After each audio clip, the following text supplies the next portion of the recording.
ہے یہ مسلمان کو قرآن کے ساتھ جوڑتا ہے، قرآن اور مسلمان کو نماز کے اندر کھڑا کرتا ہے، اور یہ سب چیزیں مل کر رمضان المبارک میں ایک ہو جاتی ہیں۔ قرآن بھی، نماز بھی، روزہ بھی، رمضان بھی، مسلمان بھی، یہ سب چیزیں مل کر ایک ہو جاتی ہیں، ایک صف میں ان کو کھڑا کیا جاتا ہے، ایک صف میں ان کو جمع کیا جاتا ہے۔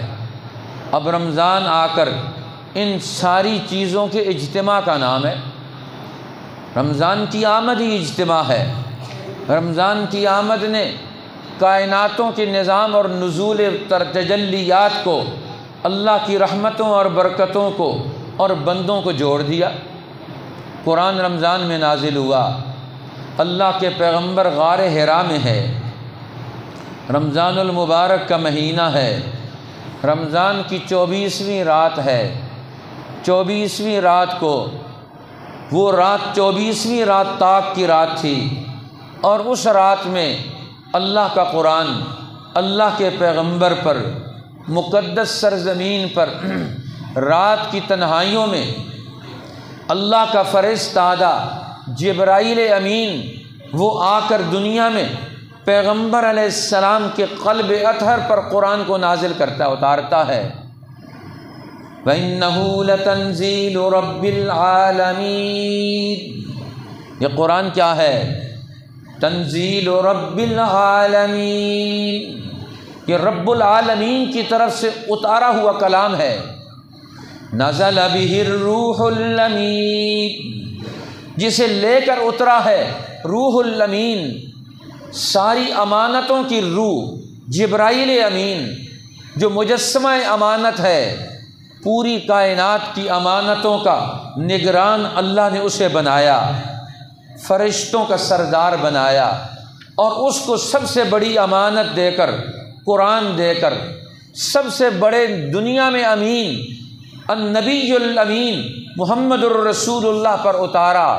جاؤ یہ امانت لے کر روح الامین الصادق الامین کے پاس جاؤ۔ اب یہ تینوں ایک ہو گئے، قرآن، نبی اور روح الامین۔ فَإِنَّهُ نَزَّلَهُ عَلَىٰ قَلْبِكَ بِإِذْنِ اللَّهِ، وہ قرآن کو اللہ کے حکم پر آپ کے قلب اطہر پر لے کر آیا۔ اس لیے صاحب تفسیر ابن کثیر ابو الفدا احمد ابن اسماعیل، انہوں نے بہت اچھا ترجمہ کیا۔ قرآن اشرف ترین کتاب، اشرف ترین فرشتے کے ذریعے اشرف ترین انسان محمد الرسول اللہ صلی اللہ علیہ وسلم پر، اور آپ کی بھی جسم اطہر کے اشرف ترین حصہ قلب اطہر پر لے کر آیا۔ قرآن کی ساری نسبتیں سب سے اونچی ہیں، اس کا بھیجنے والا بھی سب سے اونچا، اس کا لانے والا بھی سب سے اونچا، جس پر نازل ہو رہا ہے وہ بھی سب سے اونچا، اور آپ کے جسم کے جس حصے پر قرآن اتر رہا ہے، آپ کا دل مبارک جو قرآن کا مخزن ہے، جو قرآن کا منبع ہے، جو قرآن کا سرچشمہ ہے، وہ آپ کا قلب اطہر ہے۔ اب یہ دل جبریل کے ذریعے، قرآن کے ذریعے اللہ کے عرش کے ساتھ، اللہ کی تجلیات کے ساتھ، اللہ کے علم کے ساتھ جڑ کر ایک نئی طاقت میں ڈھل گیا۔ یہ قرآن صرف علم ہی نہیں ہے، یہ کلام الہی بھی ہے۔ یہ قرآن صرف علم ہی نہیں ہے، یہ رحمت الہی بھی ہے۔ یہ قرآن صرف علم ہی نہیں ہے، یہ بشارتوں کا مجموعہ ہے۔ یہ قرآن صرف علم ہی نہیں ہے، یہ ہدایتوں کا مرکز ہے۔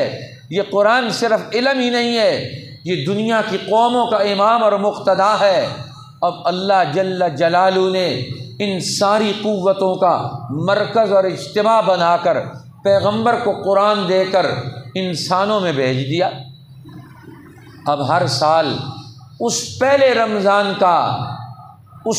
رمضان کا جشن منایا جاتا ہے کہ پوری دنیا میں سرزمین کے اس دھرتی پر بسنے والے سارے انسانوں کے دل و دماغ میں، ان کے قلوب میں قرآن حکیم کا پیغام پہنچایا جائے، اللہ کا علم منتقل کیا جائے، اللہ کے پیغام کا امین بنایا جائے، ہر دل میں، ہر دماغ میں اب یہ اللہ کا علم پہنچ کر رہے، قرآن حکیم یہ ہر دماغ میں پہنچ جائے۔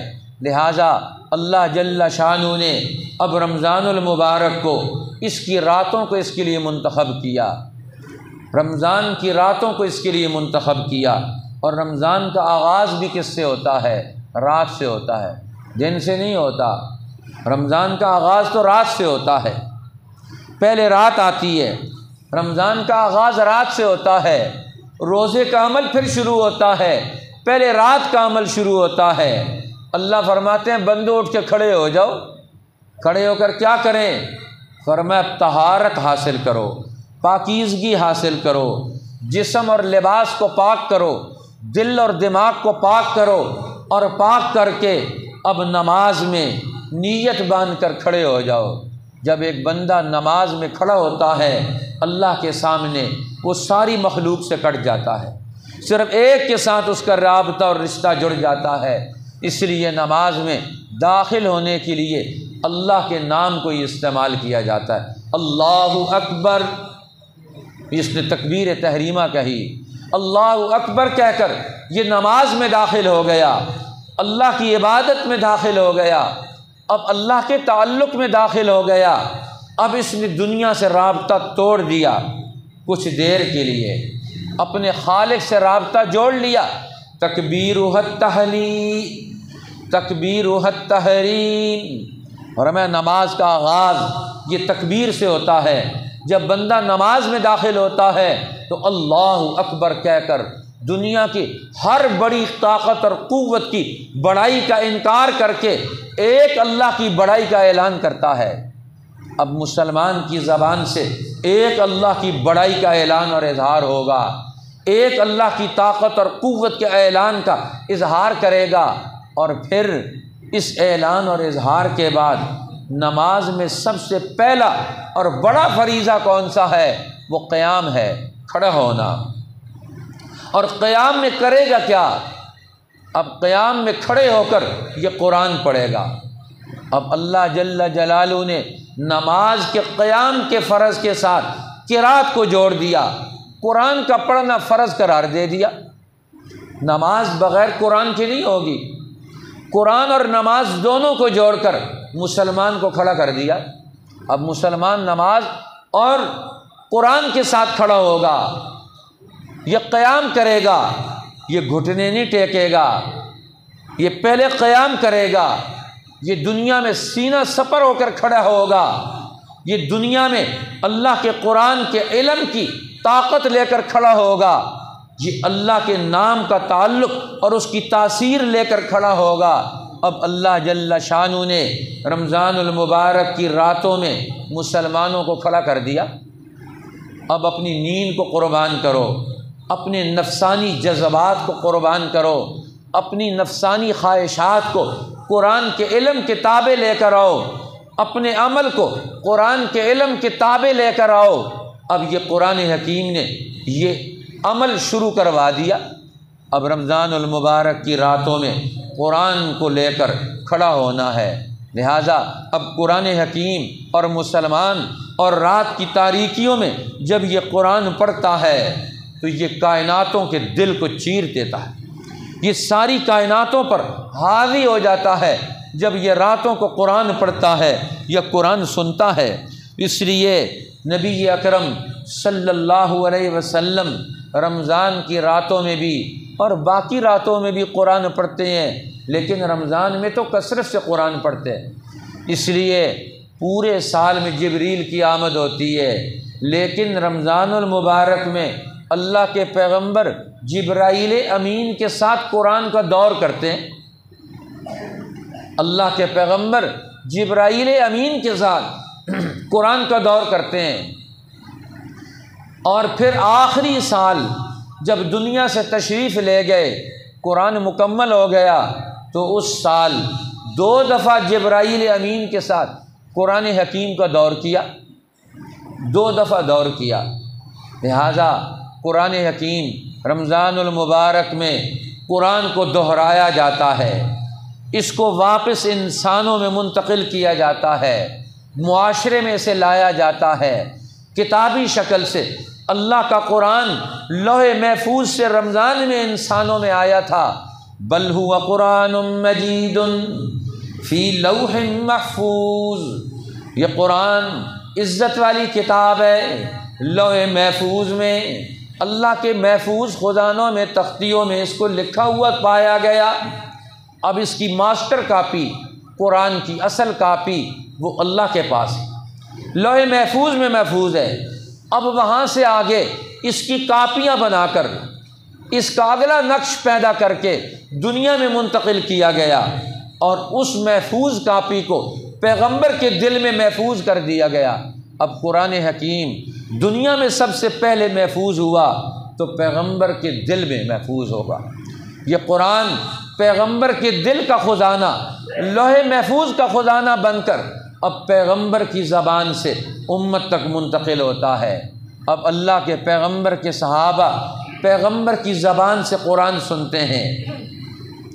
جبرائیل امین سے تو قرآن پیغمبر نے سنا، اور جبریل نے اللہ سے قرآن سنا، اور پھر یہ سلسلہ بسلسلہ یہ قرآن پوری سند کے ساتھ پوری امت کے پاس محفوظ ہے، اور سند تواتر کے ساتھ محفوظ ہے کہ ہر دور میں قرآن پاک کو پڑھنے والے، اس کو سمجھنے والے، اس کو سیکھنے والے، اس کو لینے والے، اس کو حاصل کرنے والے اب پوری مضبوطی کے ساتھ، اس کو طاقت کے ساتھ اس کو حاصل کریں گے۔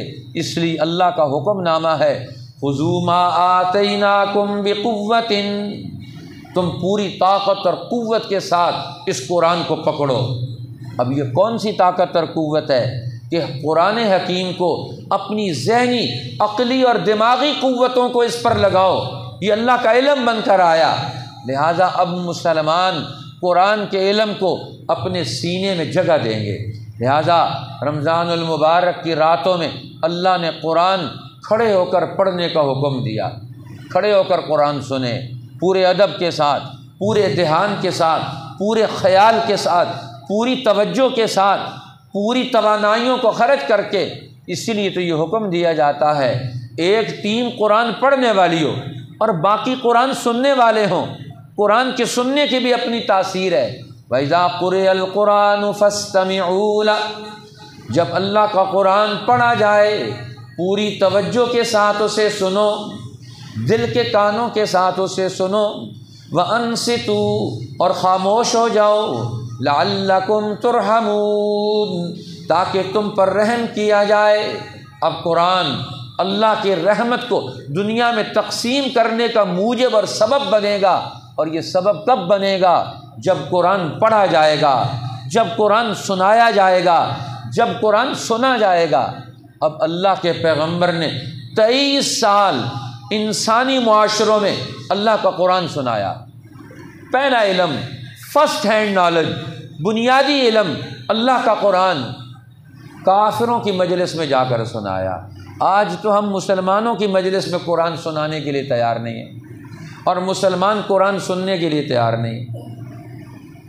آج عجیب حال ہو گیا، مسلمانوں کے پاس قرآن پڑھنے کے لیے وقت نہیں، مسلمانوں کے پاس قرآن سننے کے لیے وقت نہیں۔ رمضان کے 20-25 دن میں قرآن پاک تراویح کی نماز میں ختم ہوتا ہے، لیکن مسجدیں خالی۔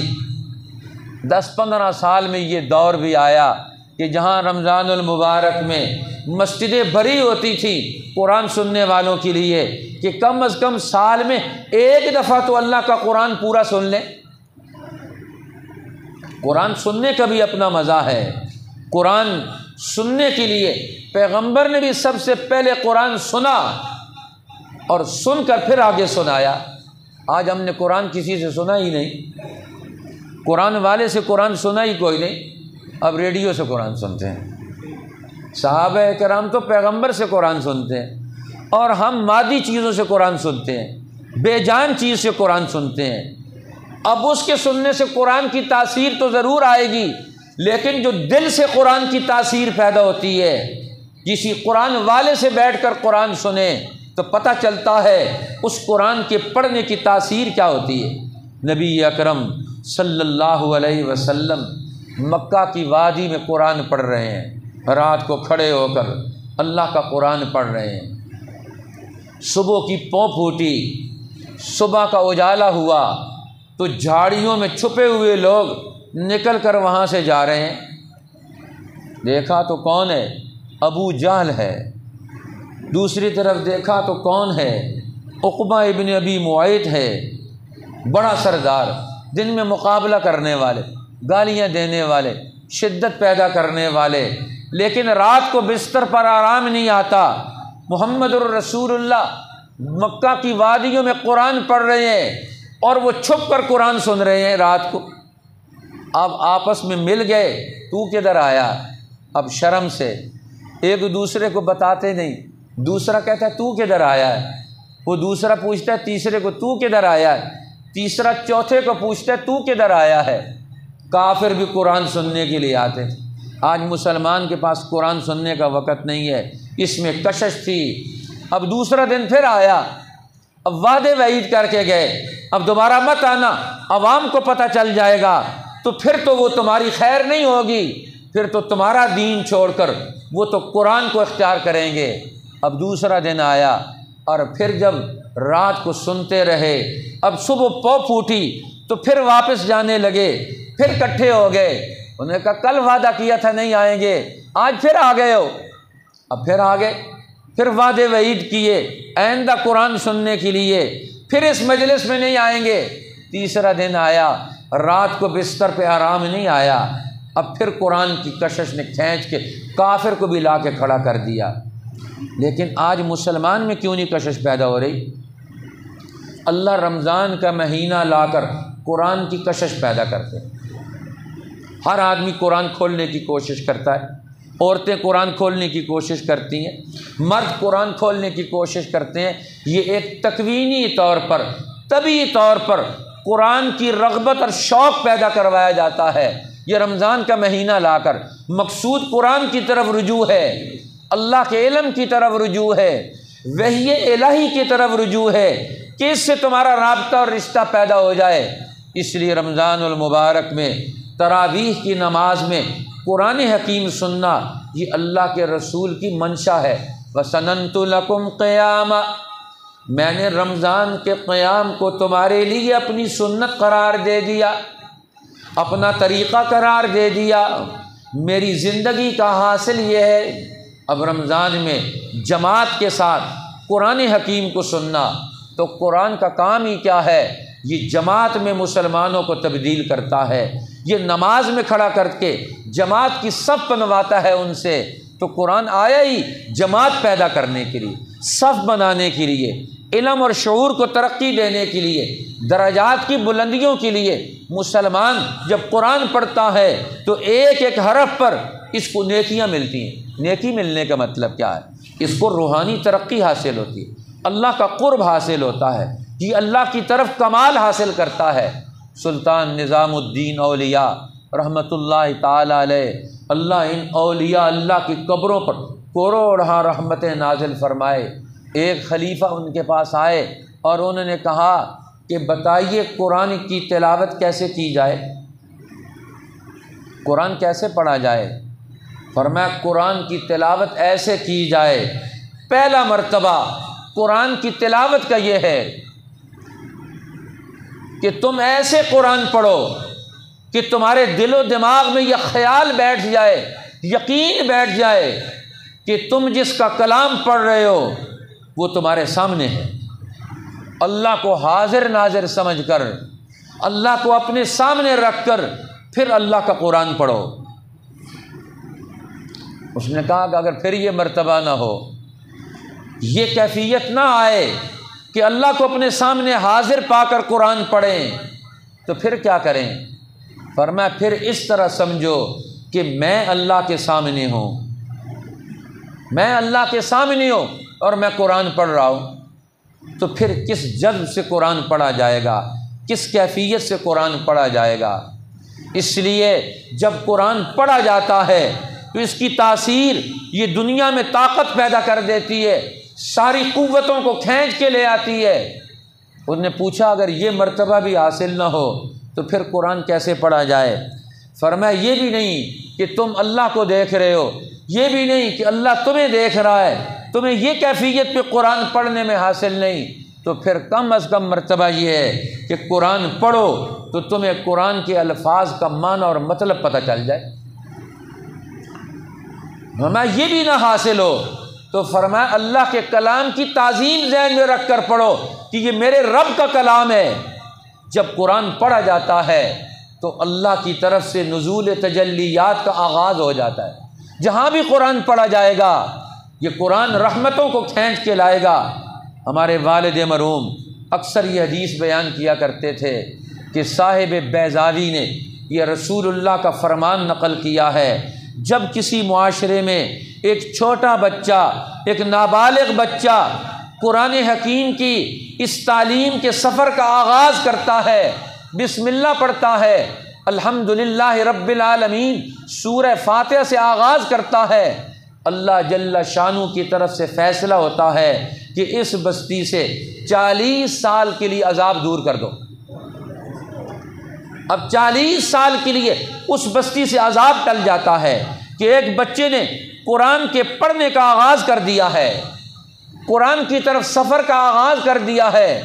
اس بستی میں ایک ایسا نونہال بچہ جو ابھی نابالغ ہے، جس کی عقل کچی ہے، جب وہ آغاز کرتا ہے 40 سال کے لیے عذاب ٹل جاتا ہے۔ جب ایک تاجر قرآن پڑھے گا، جب ایک عقل مند آدمی قرآن پڑھے گا، جب ایک ڈاکٹر قرآن پڑھے گا، جب ایک فلسفی قرآن پڑھے گا، جب ایک سائنسدان قرآن پڑھے گا، جب ایک پروفیسر قرآن پڑھے گا، جب ایک ٹیچر قرآن پڑھے گا، جب ایک ماں قرآن پڑھے گی، جب ایک بیٹی قرآن پڑھے گی، تو کیا قرآن کی تاثیر نہیں پیدا ہوگی؟ اب دیکھو عمر بن الخطاب جیسا جلیل القدر انسان جو امت کو ملا ہے، وہ کہاں سے ملا؟ یہ گھر میں قرآن پڑھنے کی برکت سے ملا۔ فاطمہ بنت خطاب، ان کے خاوند گھر میں بیٹھ کر قرآن پڑھ رہے ہیں، حضرت خباب ابن الارت سے، صحابی رسول سے قرآن پڑھ رہے ہیں، قرآن سیکھ رہے ہیں، گھر کے اندر قرآن کھلا۔ اس گھر کے قرآن نے یہ دنیا میں عمر ابن الخطاب کو اسلام کی طرف لا کے کھڑا کر دیا۔ آج ہم نے قرآن کو گھروں میں بند کر کے رکھا ہوا ہے، میرے پاس وقت ہی نہیں ہے۔ ہر آدمی اپنے گریبان میں جھانکے کہ ساری زندگی کا، اتنی زندگی کا حصہ گزار چکے ہیں، ابھی تک آپ نے فیصلہ نہیں کیا کہ رمضان کی راتوں میں آ کر نماز میں قرآن سنیں گے۔ قرآن پیغمبر نے سب سے پہلے سنا ہے جبرائیل امین سے، آج ہم نے قرآن کس سے سنا ہے؟ اس کا کیا سند ہے؟ اس کا دل کس کے ساتھ جڑا ہوا ہے؟ کسی دل والے سے جس کی سند قرآن سے متصل ہو، جس کی سند نبی کے قلب سے متصل ہو۔ ذرا اس کی مجلس میں جا کر قرآن تو سنو۔ جب خباب ابن الارت قرآن پیغمبر سے سیکھ کر پڑھا رہے ہیں فاطمہ بنت خطاب کو، تو گھر کے قرآن کے ماحول نے عمر ابن الخطاب کو مسلمان بنا دیا۔ رسول اللہ صلی اللہ علیہ وسلم نے ہجرت مدینہ سے پہلے، آپ نے 3 سال پہلے اپنے ایک صحابی، مدینہ والے مسلمان ہو گئے، تو انہوں نے کہا کہ ہمیں کوئی استاذ دے دیں، معلم دے دیں، رہنما دے دیں، اپنے نائب دے دیں جو ہمیں دین پڑھائے اور سمجھائے۔ آپ نے 14 سال کا نوجوان مصعب ابن عمیر قاری القرآن جو احد کے میدان میں شہید ہوتے ہیں، 14 سال کی عمر کا نوجوان صاحب قرآن مدینہ میں بھیج دیا۔ یہ معلم قرآن ہے، یہ قاری القرآن ہے، یہ دین حق کا اور محمد الرسول اللہ کا نمائندہ ہے۔ انہوں نے 1 سال کے عرصے میں ہی قبیلہ بنو عبد الاشہل کے 75 لوگوں کو حلقہ بگوش اسلام کر کے اگلے سال حج کے موقع پر رسول اللہ کے ہاتھ پر بیعت کرنے کے لیے تیار کر دیا۔ آج 70 سال گزارنے والے مسلمان، قرآن پڑھنے والے، آج قرآن کی نمائندگی کا کیا حق ادا کرتے ہیں ہم؟ آج ہم نے کس کو قرآن پر کھڑا کیا ہے؟ کس کو قرآن کے ساتھ جوڑا ہے؟ آج ہماری زندگی یہ آج ہمیں توجہ دلا رہی ہے کہ قرآن رمضان میں آیا، یہ کھلنے کے لیے آیا، نماز میں کھڑے ہو کر قرآن سننے کے لیے آیا ہے۔ یہ اس جان کو کہاں لے کر جائیں گے؟ اس جسم کو کہاں لے کر جائیں گے؟ اس اپنے وزن کو کہاں لے کر جائیں گے؟ اگر قرآن کو سننے کے لیے آپ نماز میں کھڑے ہونے کے لیے تیار نہیں ہیں، یہ زندگی بوجھ ہے آپ کی۔ یہ کس پر زندگی بسر کر رہے ہیں؟ زمین پر بوجھ ہیں وہ لوگ جن کے پاس قرآن سننے کے لیے وقت نہیں۔ یہ ماشاءاللہ ہماری مسجد میں ہمارے حاجی غلام حبیب صاحب ہوا کرتے تھے، 90 سال کی عمر میں تراویح کھڑے ہو کر پڑھتے تھے۔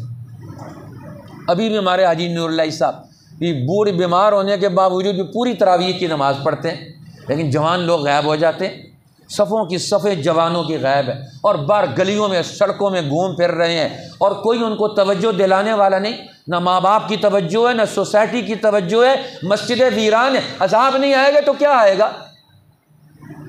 آج رمضان کی راتیں مسلمان کی قرآن کے بغیر گزر جائیں، یہ تصور بھی نہیں تھا تاریخ اسلام میں، رسول اللہ کے زمانے میں قرآن کے بغیر رات رمضان کی ایک مسلمان کی قرآن کے بغیر گزر جائے، یہ کیسے ممکن تھا؟ یہ کیسے ہم گوارا کرتے ہیں؟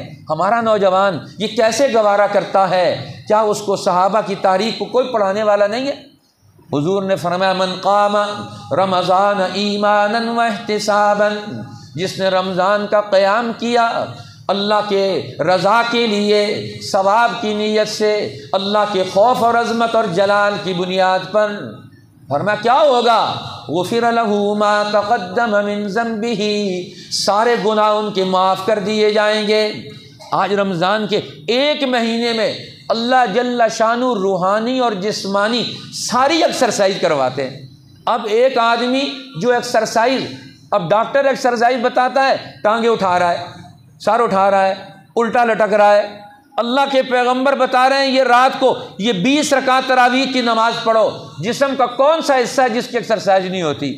ہاتھ کی ایکسرسائز، پاؤں کی ایکسرسائز، گھٹنوں کی ایکسرسائز، دماغ کی ایکسرسائز، گردن کی ایکسرسائز۔ کہتے ہیں گولیاں کھا کر، ڈاکٹروں کو پیسے دے کر اپنی صحت کے لیے وہاں سے بھیک مانگتے ہیں، اور مفت میں دین صحت دیتا ہے، جسمانی ایکسرسائز بھی کرواتا ہے، روحانی ترقی اور مشق اور ایکسرسائز بھی کرواتا ہے۔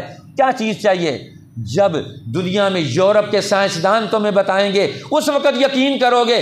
پیغمبر کی زبان پر مسلمان کو یقین نہیں آ رہا کہ رات کی تاریکیوں میں جب قرآن سنیں گے، سمجھیں گے اور نماز پڑھیں گے، 20 رکعت تراویح پڑھیں گے، تو میری زندگی میں کتنی بڑی بڑی تبدیلیاں رونما ہوں گی، کیسے روحانی اور جسمانی صحت حاصل ہوگی، کیسے میرے جسم کا ایک ایک عضو واپس آئے گا اور ساری صحتیں حاصل ہو جائیں گی۔ آج مسلمان علم یقین ہو گیا، کوئی یقین ہے ہی نہیں ہے۔ ہم نے اپنے دل و دماغ میں کوئی یقین ہی نہیں بٹھایا کسی چیز کا، کیسی زندگی بسر کر رہے ہیں۔ اللہ ہمیں توجہ نصیب فرما دے۔ اس لیے رمضان کی راتیں یہ قرآن کی امانت ہیں، ہر آدمی کے پاس یہ قرآن کی امانت ہے۔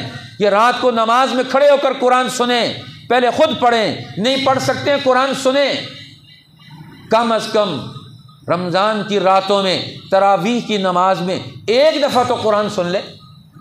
ہر سال بعد رمضان آتا ہے، اور سال بعد بھی 1 گھنٹہ 1.5 گھنٹہ نہیں کھڑے ہو سکتے ہیں، تو کس مرض کی دوا ہے؟ ہم نے اپنے آپ کو کس کے لیے تیار کیا ہوا ہے؟ اللہ ہمیں سمجھ دے دے، توفیق دے دے، توفیق بھی مانگے اللہ سے، سمجھ بھی مانگے اللہ سے۔ ہم قرآن سے کیوں دور ہیں؟ رمضان کی راتوں میں نماز اور قرآن سے کیوں دور ہیں؟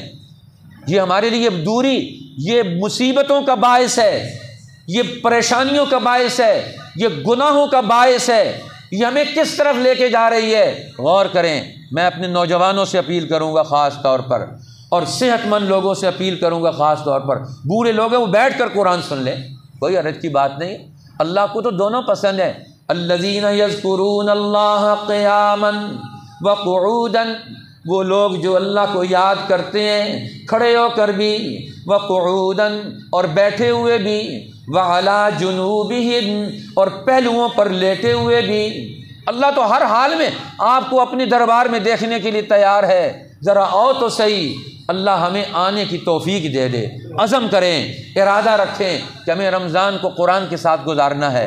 یہ تراویح کی نماز پورے اہتمام کے ساتھ پڑھنی ہے، انشاءاللہ روحانی صحت بھی حاصل ہوگی، جسمانی صحت بھی حاصل ہوگی، اور قرآن حکیم کی تاثیر بھی پیدا ہوگی، اور صحابہ اور رسول اللہ کی سیرت سے مناسبت بھی پیدا ہوگی۔ کیا مسلمان ہو اور رسول اللہ کا رمضان قرآن کے ساتھ گزرے، اور مسلمان کا قرآن کے بغیر گزر جائے؟ مسلمان ہو ابو بکر صدیق کا رمضان قرآن کے ساتھ گزرے، مسلمان کا بغیر قرآن اور نماز کے گزر جائے؟ مسلمان ہو عمر ابن الخطاب کا رمضان قرآن اور نماز کے ساتھ گزرے، مسلمان کا بغیر قرآن اور رمضان کے گزر جائے؟ اور سیدنا عثمان ابن عفان کا رمضان قرآن اور نماز کے ساتھ گزرے، اور مسلمان یہ دنیا میں جوتے چٹکھا کر ٹی وی کے سامنے بیٹھ کر رمضان کی راتیں گزار لے۔ امام بخاری ساری رات رمضان قرآن کے ساتھ اپنے شاگردوں کے ساتھ 20 رکعت پڑھتے ہیں، اور آدھی رات کے بعد پھر تہجد کی نماز پڑھاتے ہیں، قرآن پڑھ رہے ہیں، ساری رات 20 رکعت تراویح پڑھتے ہیں۔ امام امیر المومنین فی الحدیث، آج حدیث کا نام لینے والے امام بخاری کے عمل کوئی بھول گئے۔ عبداللہ ابن مسعود سارا مہینہ 20 رکعت تراویح قرآن کی پڑھا رہے ہیں، سیدنا علی المرتضیٰ قرآن کی نماز پڑھا رہے ہیں، ابی ابن کعب نماز قرآن تراویح کی نماز پڑھا رہے ہیں، پیچھے لوگ کھڑے ہیں۔ صحابہ عمر ابن الخطاب رضی اللہ تعالیٰ عنہ نے اپنی خلافت کی پوری پالیسی بنا کر پوری امت کے اندر منصوبہ بندی کے ساتھ قرآن حکیم کی تعلیم کے لیے پورا مہینہ مختص کروا دیا۔ پوری امت کا سارے لوگ قرآن پڑھیں اور سنیں، ان کے دل و دماغ میں قرآن کی تعلیم اور اس کے الفاظ رچ بس جائیں۔ آج مسلمان کس پستی کی اس گہرائی میں ہم پہنچ گئے ہیں، آج ہمیں احساس بھی نہیں ہے۔ رمضان میں نہیں پڑھتے ہیں قرآن، احساس بھی نہیں ہوتا۔ کم از کم استغفار تو کریں اللہ سے، اے اللہ ہم گناہ گار ہیں، گناہ گار ہونے کا احساس تو کر لیں۔ جس کے اندر گناہ گار ہونے کا احساس بھی نہیں ہے، سمجھ جو اس کے اندر ایمان کی رمق ہی نہیں، جو اپنے آپ کو گناہ گار ہی نہیں سمجھتا، اپنے آپ کو نیکی سے پچھڑا ہوا ہی نہیں سمجھتا۔ بعود من ندرک رمضان فلم یغفر له، اللہ کی رحمت سے دور ہو جائے جو رمضان میں بھی استغفار نہیں کر سکتا۔ اللہ ہمیں ندامت اور توبہ نصیب فرمائے تاکہ ہم دوبارہ اپنی راتوں کو اور اپنے دن کو اللہ کے قرآن کے ساتھ جوڑنے والے بن جائیں۔ وآخر دعوانا ان الحمد للہ رب العالمین۔ سنت